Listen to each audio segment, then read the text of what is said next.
नमस्कार, स्वागत है न्यूज 21 में। मैं हूं आपके साथ हर्षदा जोशी। अब खबरें अन्य राज्यों से। नगर निगम चुनाव का बिगुल बज चुका है और भारतीय जनता पार्टी ने अपनी पूरी ताकत झोंकी है।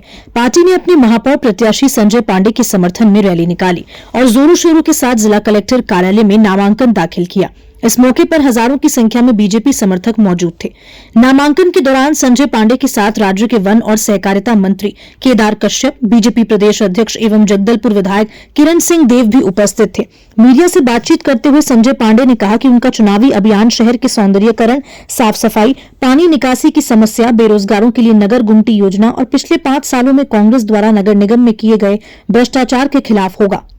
वहीं वन और सहकारिता मंत्री केदार कश्यप ने बीजेपी शासन के कार्यों को गिनाते हुए कहा कि केंद्र और राज्य दोनों ही जगह पर बीजेपी की सरकार है। मुख्यमंत्री विष्णुदेव साय के नेतृत्व में किए गए वादों को पूरा किया गया और नगर निगम चुनाव में भी बीजेपी सरकार जनता के हित में काम करेगी। उन्होंने कहा कि कांग्रेस की निगम सरकार ने जिन फाइलों को दबाकर रखा था, हम चुनाव जीतने के बाद उन्हें बाहर निकालेंगे और भ्रष्टाचारियों के खिलाफ कार्रवाई करेंगे। जगदलपुर से ब्यूरो रिपोर्ट। घर जाना है, मुद्दों की कोई कमी नहीं है। कांग्रेस ने 9 साल में भ्रष्टाचार का किया। इसी विश्वास के साथ, भ्रष्टाचार निवेदन के साथ कि गलियां ये बातें हैं और उसका फल भी आपने देखा कि जिस प्रकार से हमने विपक्ष के नेता जो 9.5 साल काम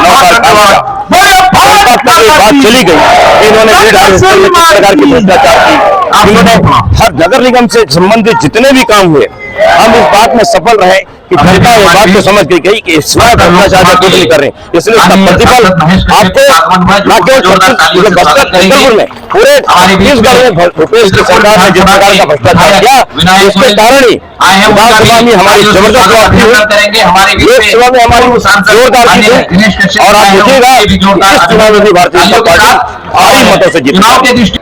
देखिए, राज्य और केंद्र में भारतीय जनता पार्टी की सरकार है और निचले स्तर पर भी स्वच्छ और विकास को गति देने वाली सरकार चाहिए। माननीय विष्णुदेव साय जी के नेतृत्व में जो 1 साल के भीतर में जो कार्य हुए हैं वो जन जन तक पहुंचा है। महिला सशक्तिकरण की बात करें, चाहे हमारे वनवासियों के उत्थान की बात करें, चाहे किसानों के उचित दाम की बात करें, चाहे हमारे जो प्रतिभावान हमारे जो विद्यार्थी हैं उनको जो ट्रांसपेरेंसी के साथ में जो नियुक्ति करने का प्रावधान है, ये भारतीय जनता पार्टी ने दिया है। और जो भ्रष्टाचारी है उनको जेल की हवा खानी पड़ रही है। ये सरकार ने तय किया है कि कोई भी इस छत्तीसगढ़ को लूटने का काम, हमारे गरीबों के जेब में डाका डालने का काम नहीं करेगा। जो यहाँ जनता के हित में काम करेगा वही व्यक्ति को यहाँ पर चुनकर भेजा जाएगा। दलपत सागर एक मेन मुद्दा रहा है शायद। देखिए, अभी 10 वर्षों से यहाँ पर कांग्रेस की ही नगर निगम में कब्जा रहा और जो हम लोगों ने योजना हम लोगों ने दी उसको आगे तक वो मेंटेन नहीं कर पाए। और जहां तक भ्रष्टाचार का मामला है उस पर चाहे कोई भी हो, दोषी के ऊपर कार्रवाई होनी चाहिए और होगी। और भारतीय जनता पार्टी के प्रति, भारतीय जनता पार्टी के प्रति, प्रत्याशियों के प्रति न सिर्फ जगदलपुर में वरन पूरे छत्तीसगढ़ में बहुत ही उत्साह का वातावरण है।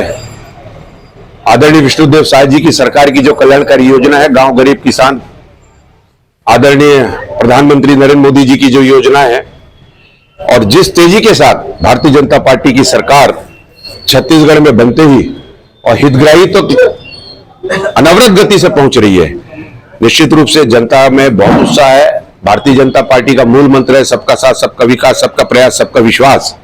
इस अवधारणा को आदरणीय मुख्यमंत्री जी, आदरणीय हमारे प्रधानमंत्री जी इसको पूरी तरीके से जनता के हितार्थ अपनी योजनाओं के माध्यम से वो कर रहे हैं। जनता चाहती है विकास, झूठे नारा, प्रलोभन और जिस तरीके से भ्रम का वातावरण कांग्रेस ने पूरे छत्तीसगढ़ और देश में बनाने का काम किया था, पूरी देश की जनता ने और छत्तीसगढ़ की जनता ने लोकसभा चुनाव में और विधानसभा चुनाव में और भारतीय जनता पार्टी की बातों पर, वचनों पर विश्वास करके भारतीय जनता पार्टी को अपना प्यार, आशीर्वाद, अपनी छत्र छाया, सुरक्षा कवच दिया है। उसी प्रकार नगरीय निकाय चुनाव में भी, त्रिस्तरीय पंचायत चुनाव में भी भारतीय जनता पार्टी के पक्ष में और निरंतर वातावरण और मजबूत होते जा रहा है।